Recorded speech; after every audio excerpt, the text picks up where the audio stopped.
बच्चों, आज हम देखेंगे कक्षा 8 का जो पाठ 10 है कामचोर, हिंदी वसंत भाग 3 का उसके प्रश्न उत्तर। कल हमने उसकी कहानी को पढ़ा था और समझा था, तो चलिए आज देखते हैं उसी पाठ के प्रश्न उत्तर। तो इस पाठ में आपका पहला प्रश्न है कि कहानी में मोटे मोटे किस काम के हैं, किनके बारे में और क्यों कहा गया है।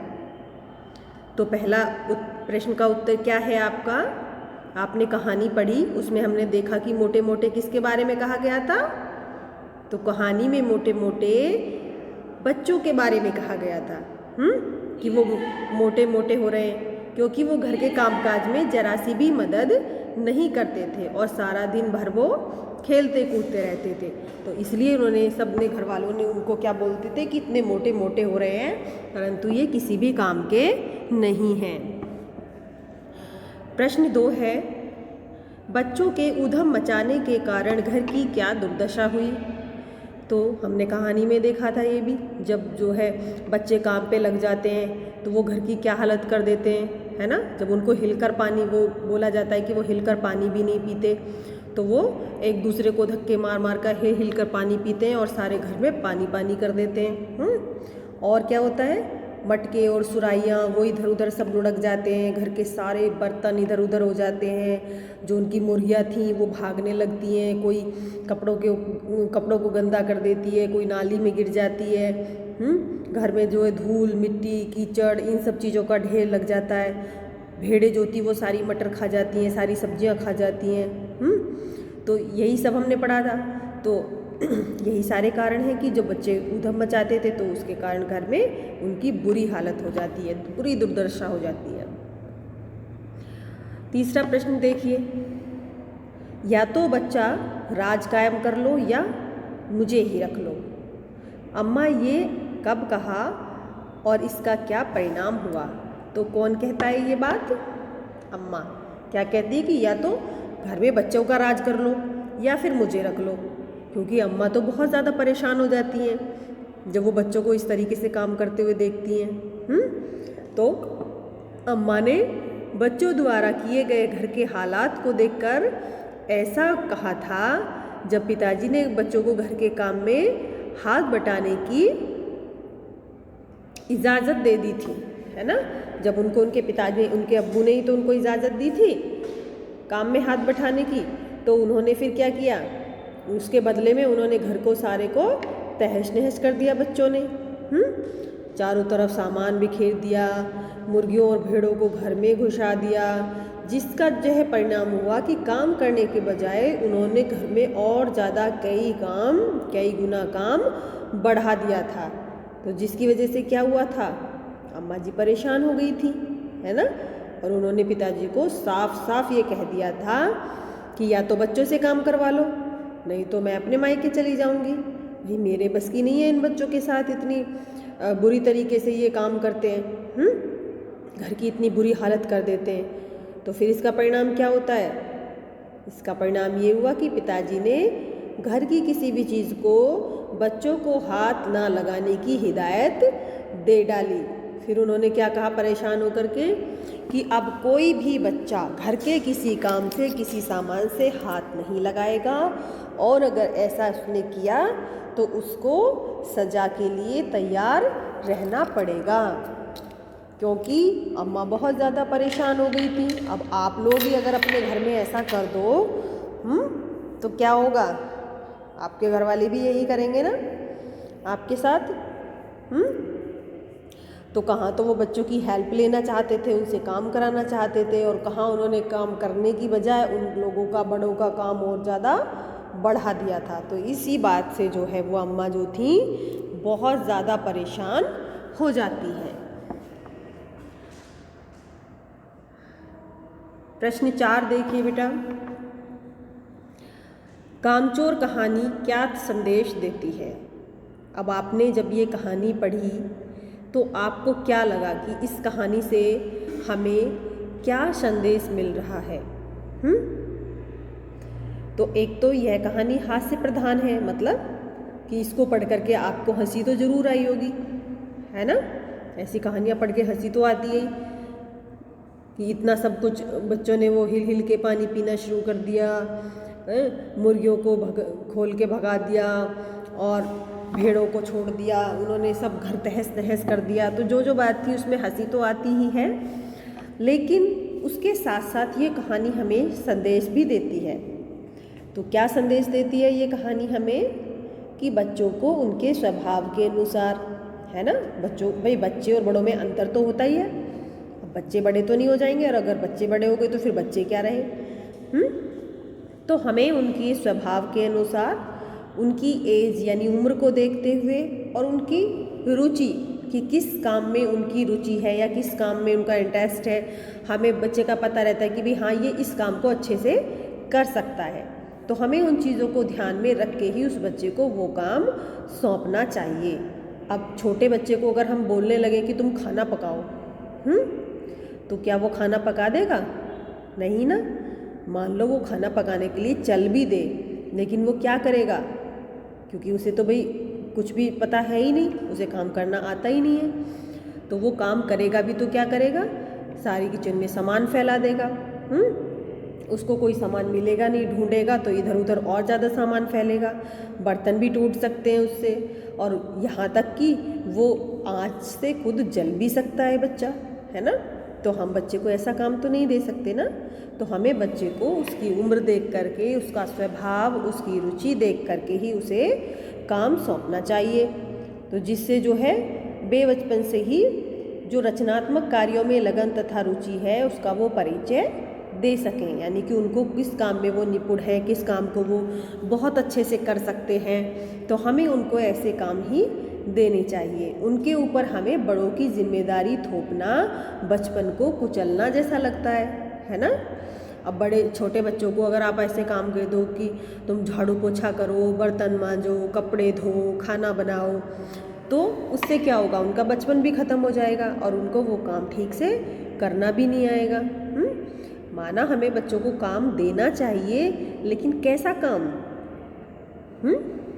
छोटे छोटे काम बच्चों को जो वो कर सकते हैं। कोई आ गया, उसको पानी दे दो, बड़ों को खाना पकड़ा दो, मम्मी खाना घाल के दे रही हैं, आप खाना पकड़ा के आ जाओ। सब किसी को पानी चाहिए, पानी दे दो। किसी को कोई सामान उठा के देना है छोटा, वो उठा के दे दो। तो इन्हीं चीज़ों से भी बच्चों की बहुत ज़्यादा हेल्प हो जाती है बड़ों की बच्चों के द्वारा। तो हमें उन्हें ऐसे काम हम उनको दे सकते हैं जो उनकी उम्र के अनुसार हो। ये नहीं कि हम छोटे बच्चों को बहुत बड़े बड़े जिम्मेदारियाँ, बहुत बड़े बड़े काम दे दें। तो हमें बड़ों को चाहिए कि समझदार बच्चा बनकर बच्चों के बीच रहें और उन्हें सही दिशा प्रदान करें, यानी सही काम की ओर उनको प्रेरित करें जो वो करने लायक हैं। तो यही संदेश हमें इस कहानी से मिलता है ना। चलिए बच्चों, अगला प्रश्न देखते हैं। प्रश्न 5 है आपका, क्या बच्चों ने उचित निर्णय लिया कि अब चाहे कुछ भी हो जाए हिलकर पानी भी नहीं पिएंगे? अब बच्चों को, जब बच्चों ने हिल कर पानी पीना शुरू कर दिया था, उनको ये बोला गया था कि तुम तो हिलकर भी पानी नहीं पीते।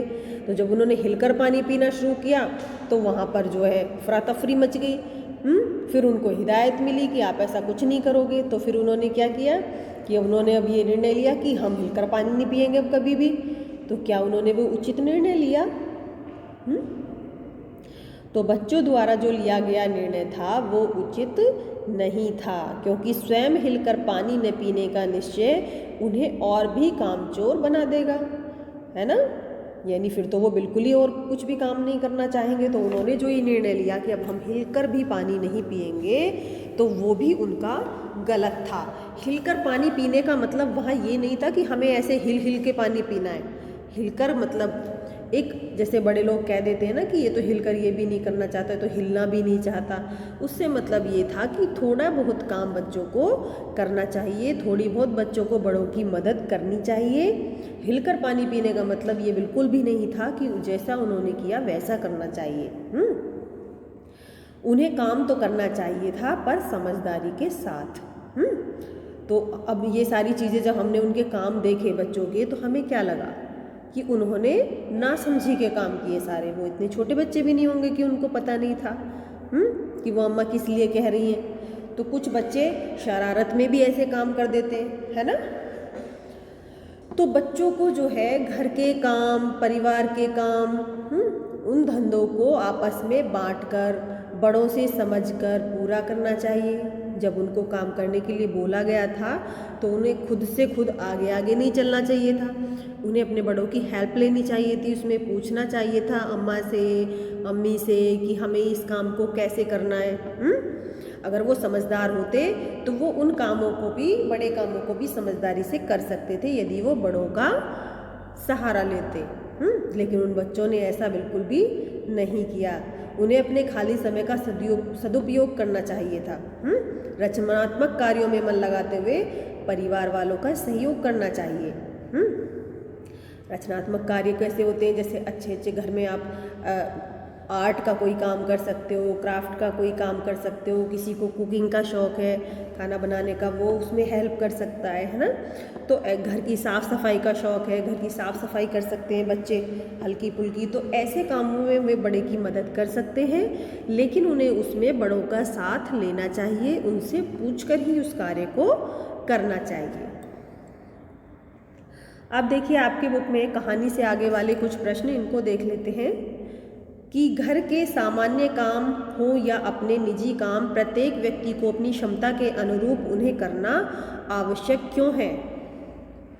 तो अपनी क्षमता के अनुसार क्यों करना आवश्यक है उनको, कि अपनी क्षमता के अनुसार काम करना चाहिए।